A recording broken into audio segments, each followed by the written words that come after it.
Jadi Dishub yang bersama dengan Satpol PP Kota Pontianak mendatangi sejumlah titik parkir yang menunggak setoran retribusi. Menurut pihak Dishub ada 54 titik parkir yang menunggak setoran, nilai tunggakan setoran per titik mulai dari 1 juta hingga 18 juta rupiah. Dinas Perhubungan Kota Pontianak bersama Satpol PP dan Pomal mendatangi sejumlah titik parkir yang menunggak retribusi pekan kemarin. Para juru parkir di lokasi yang didatangi petugas diminta menyampaikan ke koordinatornya agar segera menyelesaikan tunggakan retribusi. Di titik yang lain, sebagian juru parkir terlihat tak berada di tempat karena meninggalkan lokasi saat melihat petugas datang. Sebelum didatangi, para pihak yang menunggak sudah terlebih dahulu diberikan peringatan melalui surat, hanya saja sejumlah koordinator yang menunggak belum bisa menyelesaikan kewajibannya. Menurut Kepala Seksi Perparkiran Dishub Kota Pontianak, Desi Susanti, jumlah titik parkir yang menunggak setoran retribusi parkir ada sebanyak 54 titik. Dari 54 titik tersebut, hanya 3 lokasi yang ditertibkan, yakni di kawasan PSP, Jalan Patimura, dan Jalan Nusa Indah 3.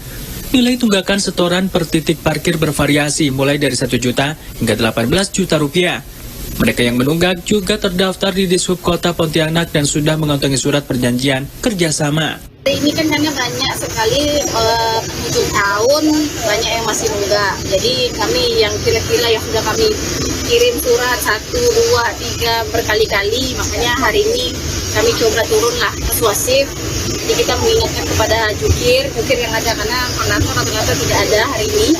Jukir yang ada, malah ada juga jukir yang sudah melarikan diri ketika kedatangan. Jadi kita memperingatkan mereka agar segera membayar tahun ini. Ditemui di tempat terpisah, penjabat Wali Kota Pontianak Edi Suryanto mendukung langkah Dishub dalam menertibkan lokasi parkir.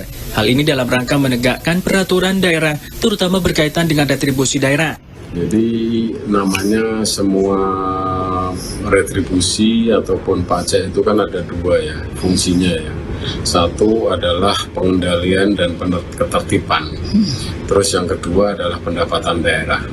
Jadi termasuk penertiban titik-titik parkir itu juga bagian dari 2 tujuan ini. Jadi yang pertama adalah kita menertibkan supaya terjadi kepatuhan terhadap peraturan. Kalau memang dilarang parkir ya jangan parkir, dan kalau memang parkir ya sesuai dengan ketentuan yang ada. Itu tujuan pertama, sehingga masyarakat bisa tertib di jalanan atau di secara tempat-tempat umum, itu bisa tertib. Yang kedua juga termasuk meningkatkan pendapatan asli daerah.